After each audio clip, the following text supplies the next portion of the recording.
Take Back Your Health Now, Episode 58.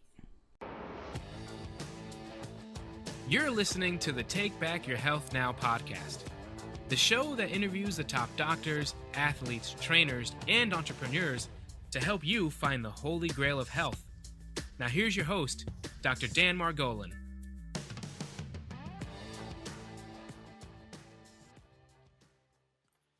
This is Dr. Dan Margolin with another segment of Take Back Your Health Now, where we pull out all the stops in search of health's holy grail. We're very excited to have Dr. James J.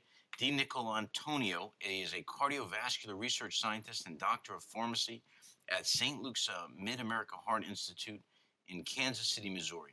A well-respected and internationally known scientist and expert on health and nutrition, he has contributed extensively to health policy and has even testified in front of the Canadian Senate regarding the harms of added sugar.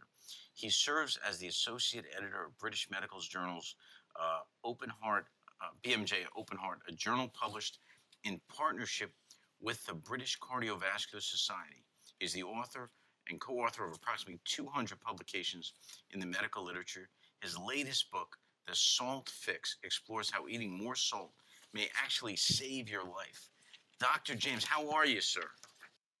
Good, Dr. Dan. How are you? Thanks for having me. Oh, I'm very excited to have you on the show. And, you know, I'm just like sort of stunned. You know, we've grown up and heard so much about, oh, don't eat too much salt and how bad it is. And, you know, your book sort of turns that on its head. Let's just go back to the beginning. What made you look at salt? How did you get started? Just give us a little history. Yeah, so that's a great question. Really, it stems from me being really into fitness. So I wrestled in high school. I ran cross country. I always knew salt was really important to my fitness. When I didn't get my salt, my fitness suffered. And it never made sense to me, you know, general population-wide salt restriction recommendations to go against your own body's natural craving for salt just never made sense to me. And we're all different. We all need different levels of nutrients. And for something like salt that you can lose by drinking coffee or you sweat it out through exercise, it never made any sense that we should limit it to a minimal amount basically to live. And that's pretty much what every single guideline and health institute tells us to do, is to not eat more than a teaspoon of salt. And the American Heart Association goes as far as saying basically not to eat more than a half a teaspoon of salt. And we can lose up to almost an entire teaspoon of salt by just consuming 4 cups of coffee. So it never made any sense to me. And when I started digging through the literature, the evidence kind of revealed itself. You know, just going back, when I wrestled in high school, and I remember getting cramps in my calves or something like that, and being given salt pills for that, right? I mean, it sort of goes along with what you're saying.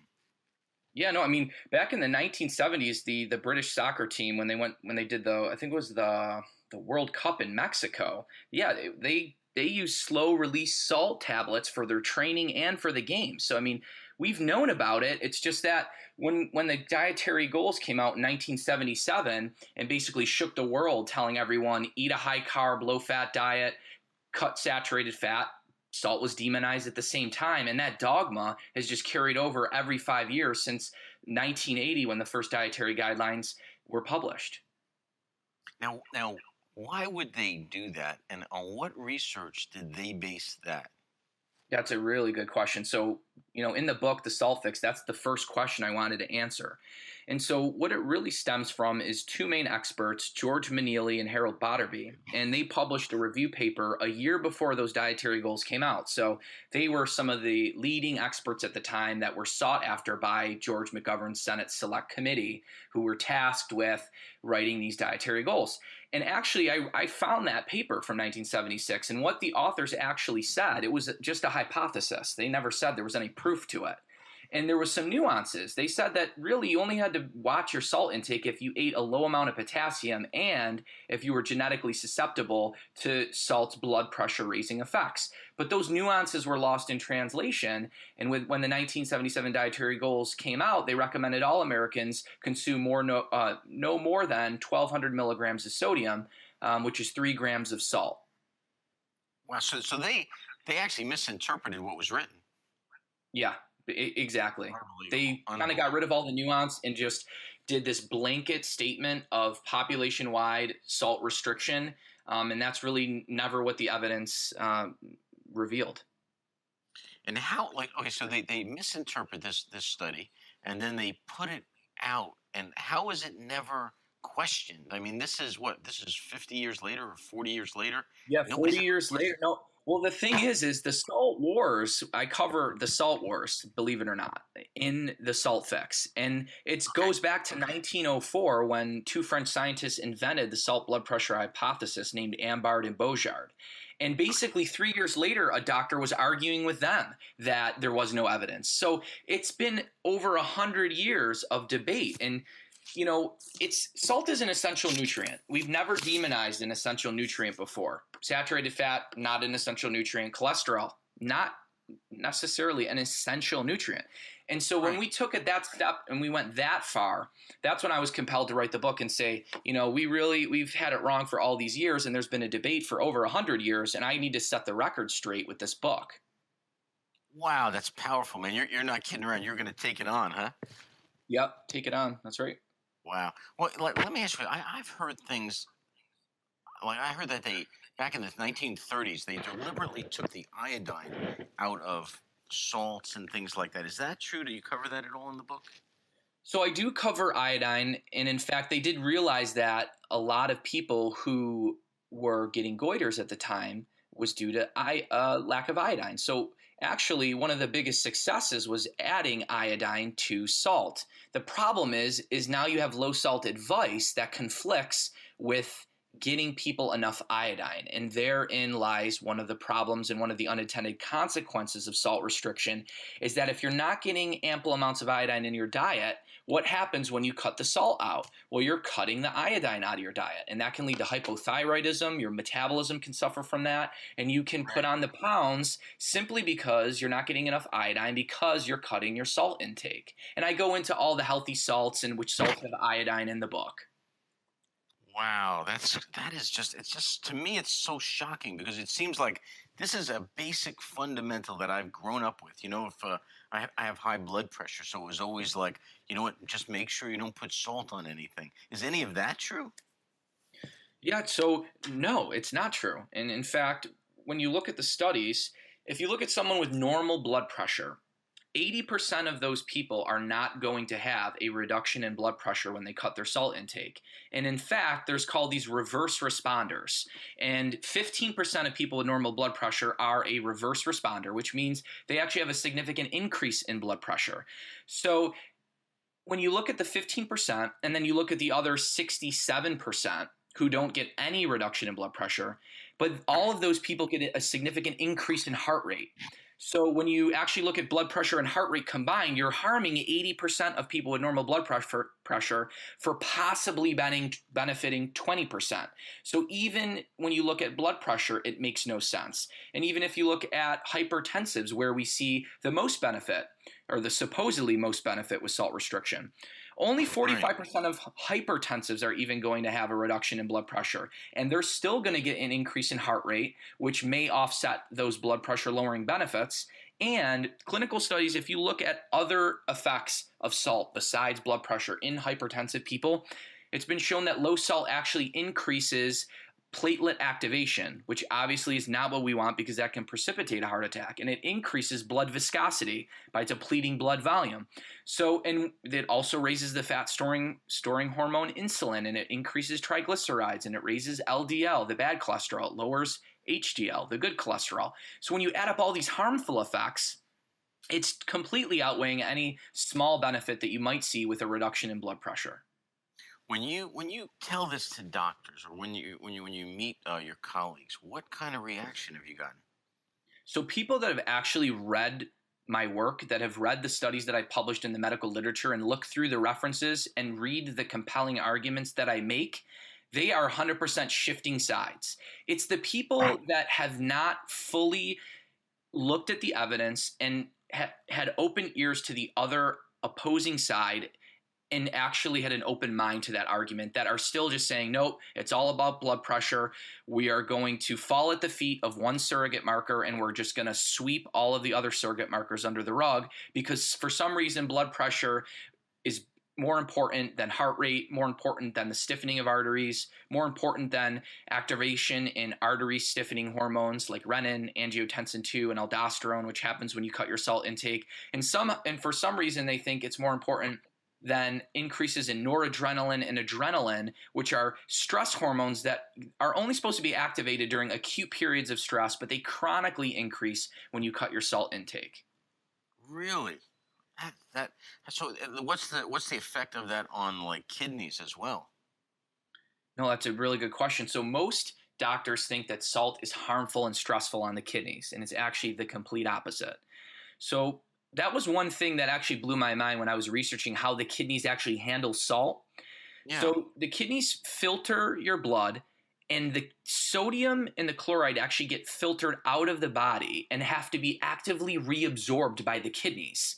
So all the work on the kidneys, 60% of the energy spent by the kidneys is reabsorbing the 3.5 pounds of salt that they filter every day. The easy part is excreting any extra salt. In fact, it's a relief on the kidneys if you eat Huh. more salt, because that's less salt they have to actively reabsorb. They can just let it pass if there's any extra. So when I learned that little fact about the physiology of how our kidneys work with salt, then I really was onto something. Now, because again, this is not what we're taught. We're taught that your blood pressure goes up, your kidneys get overloaded. You really have to cut your salt intake. And so to hear this, when you first learned this, and you first, uh, was this the thing? Was this that piece of the puzzle that made you start wanting to really write the book? Yeah, that was definitely one of the big pieces of the puzzle. And then when I started realizing how many people might be at risk of salt deficiency, I just got more and more interested, because when you start realizing that all these gastrointestinal issues that people are dealing with today, like IBS and celiac disease and gluten intolerance and Crohn's disease and ulcerative colitis, these people don't absorb salt well because their gastrointestinal lining is damaged. And Right. then so many people their kidneys are damaged from a high consumption of sugar, where they're spilling salt in their urine. There's all these types of kidney diseases where they're spilling salt out in their urine. I started putting it together like, wow, there's a lot of people at risk of salt deficit. And what's really interesting is chronic kidney disease, we always tell those people to stay away from salt, yet more than 1 in 4 people with chronic kidney disease, which affects 31 million people in the United States, will have at least one episode of low sodium levels in their blood over a 5-year time period. So even in people who have poor kidney function, they might be at risk of salt deficiency, and they might benefit their health by eating more of it. Now, what is the recommended amount that they should, like, what are most people eating, and what is the recommended amount that they should be eating? So we think we know what most people eat, but we don't really know. So we base it off of 24-hour urinalyses, but sodium is really complex, and we're still trying to understand how it works in the body. And it might be cyclically excreted via hormones. Like cortisol and aldosterone may actually automatically regulate salt excretion every week. So even urinalysis may not actually estimate well what we're consuming every day. With that being said, though, the average person seems to consume between 3,000 and 5,000 milligrams of sodium per day. And we're recommended that we should consume basically less than 2,300 milligrams of sodium. But as I said before, you drink 4 cups of coffee and you're going to lose that in 4 hours in the urine. So it makes no sense. Let me ask you a question. What if you're working out in a gym? How much of it would you lose? Oh my gosh. That's a great question. When I started researching how much salt we lose through sweat, completely blown away. Completely blown away. You lose on average 1,500 milligrams of sodium in an hour of exercise. So that's more than what the American Heart Association is telling you to consume in a day. So if you exercise for 1 hour, you can slowly become salt depleted following the American Heart Association's recommendations. I mean, that's how bad their advice is. You can just mathematically calculate that it makes no sense. But some people will lose up to 6,000 milligrams of sodium, which is 15 grams of salt. That's what the Japanese consume. In 1 hour of heavy soccer playing, you can lose 6,000 milligrams of sodium in 1 hour. So it goes to show you how much we lose through sweat, and we lose a ton of iodine in our sweat, by the way, which is another reason why we should be supplementing with these high mineral iodine salts. Well, just going back to what we were talking about before, in the 1930s, I know they took the iodine out of the salts and stuff like that. At the time, they did recognize that the higher the iodine, the higher the IQs were, and that when they would actually add iodine to different foods, the IQs would come up. So they knew that at the time, and it's always bothered me. Why would they take that out? I mean, why? I have salt at home. It says does not contain iodine in it, and you'd have to get your recommended dose from somewhere else. Why do you think that they would do that? Money. It costs extra money to put iodine in salt. And so the thing is most countries, they do have access to iodized salt, but they're not consuming it on a regular basis. And we're losing so much iodine that we don't even realize through sweat. And that has never been taken into consideration. And that's partially why there hasn't been such a focus on iodine, is because we never realized how much we're losing in a day. It's interesting. I've got a guest, Dr. Joel Wallach, is going to be on my show in about a week, and maybe 2 weeks. And I heard him speak about how, a lot of times the long distance runners and these athletes actually don't live that long.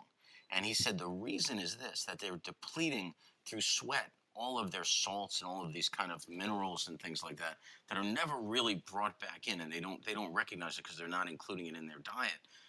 Is that true? Yeah. I mean, have you found that to be true? That's 100% true. So the average person who finishes a triathlon, 20% of them actually finish with low sodium levels in their blood. They're hyponatremic. And that's partially and mainly actually due to not supplementing with salt, because that causes your thirst to kick in and your hunger for salt, and people kind of cross translate that to thirst for water. So they over drink water because they're not supplementing the salt back, and you lose more water as well when you don't have salt. So and your kidneys actually try to retain too much water, and it basically drops your sodium levels when you're not getting enough salt. And you're absolutely right. You lose a ton of iodine in exercise, and these endurance athletes are also losing other minerals, particularly copper. You can lose basically, I think it's half of a milligram of copper. Most people are only getting 1 milligram per day of copper. And so they can lose half of what they're eating in a day in just 1 hour of exercise. So yeah, you're slowly depleting yourself of minerals if you're not basically supplementing them back either via diet or via supplements when you're exercising and sweating all these minerals and salt and iodine out in your sweat. Wow. What other issues might you see with too little salt in your food? Like, what would be some of the health things that we would actually pick up in ourselves? Yeah, so some of the symptoms that you'll pick up is dry mouth, dry skin, dry armpits. Your urine will be darker. You won't produce as much urine. Muscle cramping, fatigue. I mean, it's been proven in clinical studies that low salt diets increase the risk of erectile dysfunction, sleep disturbances, muscle cramping, fatigue. I mean, who wants to go to the gym? Who has energy to sweat out salt when you're eating a low salt diet? Honestly. That is crazy. That's crazy. So, let's say you had somebody that was depleted in that, and they started taking the correct amount of salt. How would their bodies react, and what would, as they start to go back to the norm, what do they look like, and how would they notice those changes? Yeah, that's a great question. A study was published in, basically, it was a patient who had overtraining syndrome, where they exercised too much and depleted their tissues of salt, but they didn't realize that. And so what ended up happening is they started supplementing salt back. Their joint pains and joint aches went away. They actually trained harder. They were able to exercise longer, faster, stronger. And so you can kind of regain the vitality in your life back if you have been depleted of salt from following this low salt advice, and you supplement it back in the correct amounts, and your body's going to tell you in most cases how much salt you need. I mean, we have a built-in salt hunger that's over 100 million years old. And so we should be listening to that, just like we would never deny our thirst signal. No one would ever say, consume 1 cup of water because it might lower your blood pressure, because everybody knows water is important. We need to start thinking along the same lines with salt. Well, I remember being on a ship in the the Mediterranean. It was fairly warm, actually, a warm day, and I wasn't feeling good. I was actually feeling a little bit lightheaded, and somebody gave me salt tablets, but they tasted sweet. They didn't taste salty. Was that a different type of salt? What was that? So when you're depleted of salt, you actually get a heightened reward from it, and that's one of your body's built-in mechanisms to make sure that you actually don't become deficient in salt. So you actually get a heightened reward. So salt is probably going to taste sweeter. It's going to taste better when you are depleted, because that's your body's basically mechanism. It's safety Wow, mechanism to that's get you to interesting. consume more of Wow. it. I remember just going, this does not taste like salt. It almost tasted a little bit sugary, to be honest with you. It was sort of shocking to me, but I felt better fairly quickly within about 20 minutes. So, how quickly do you respond to the correct amount of salt? Now, that's a great question. So, what I do if I'm going to work out and I'm going to work out for, let's say, an hour, I'm going to dose my salt probably 20 minutes before my workout, because Okay. that's how quickly it can improve blood circulation. Because when it hits your bloodstream, it vasodilates the arteries, it increases blood circulation, reduces heart rate. It can actually cool you down faster because you sweat more when you consume salt, and it can happen very quickly.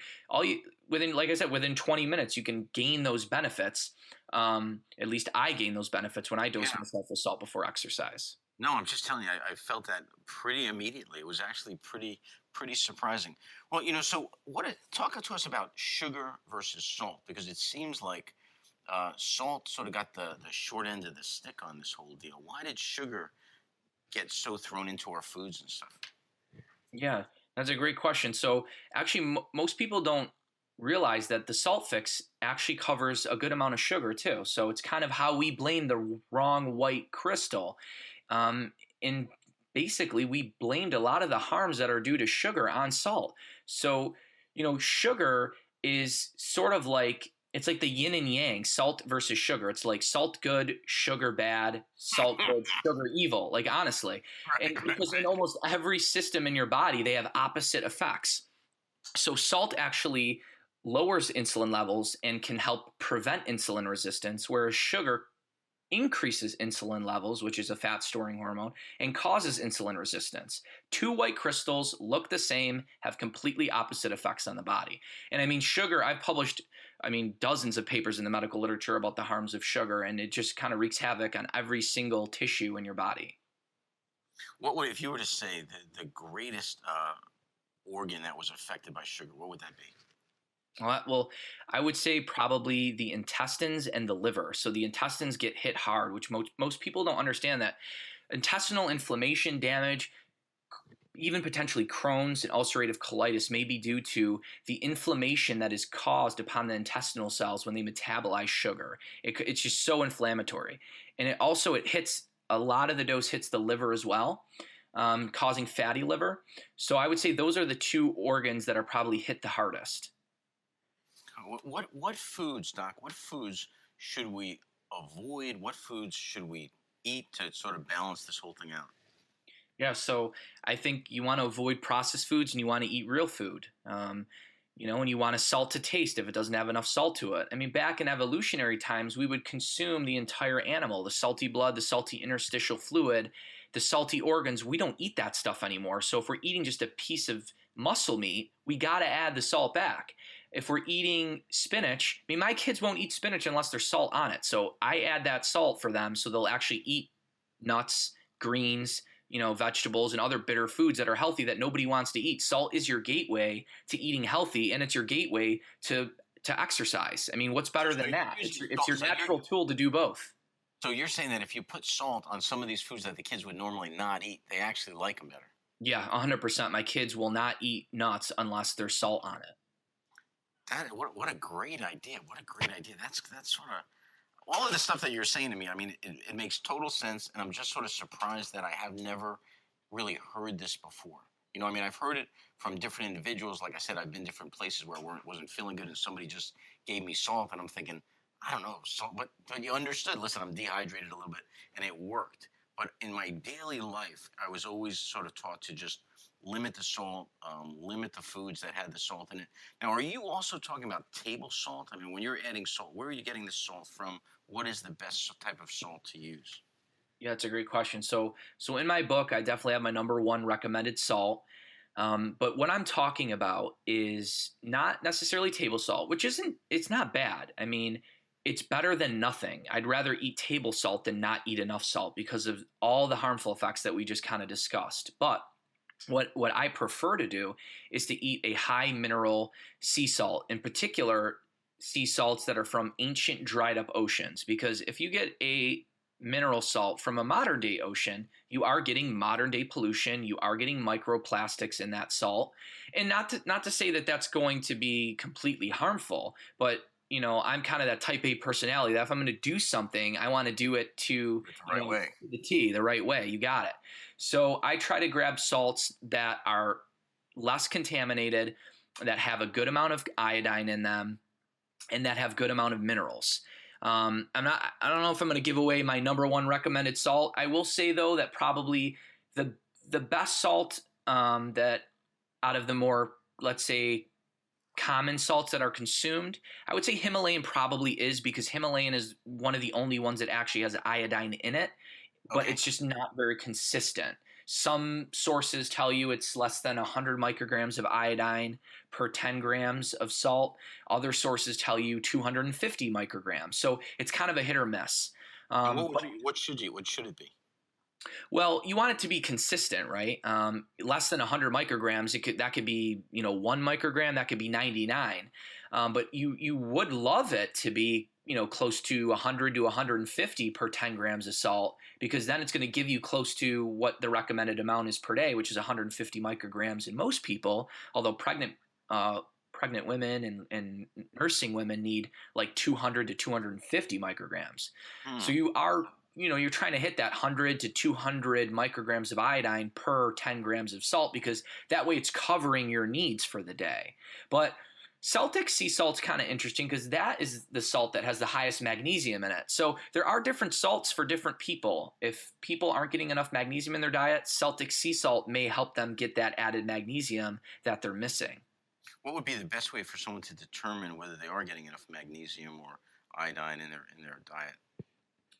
Wow, that's a good question. So, actually got a paper in submission on subclinical magnesium deficiency. Extremely hard to diagnose.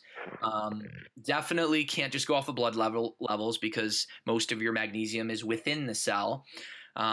So, on a practical level, how would someone know if they're magnesium deficient?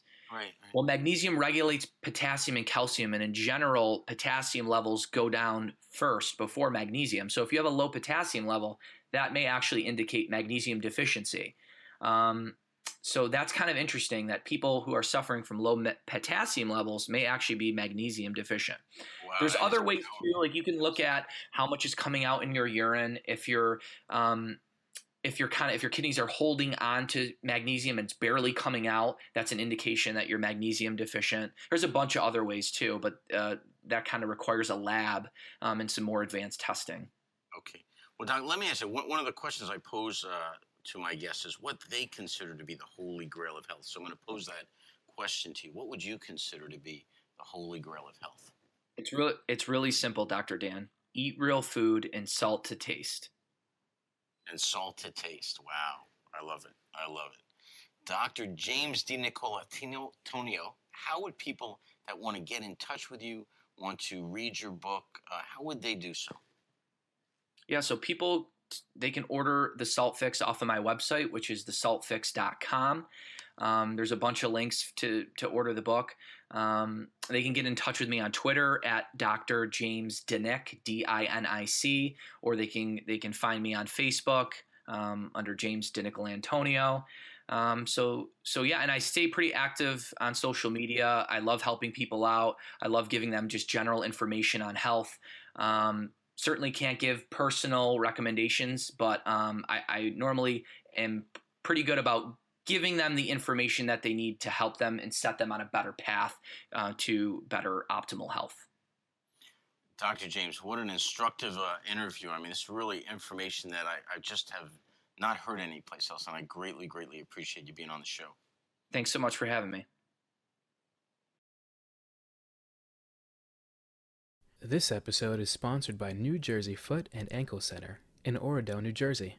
Remember, when you have a foot problem, you've got a foot doctor in the family. Weekend and evening appointments are available. Call us at 201-261-9445. Once again, that's 201-261-9445. Thanks for listening. Check out the show notes over at drdanspeaks.com.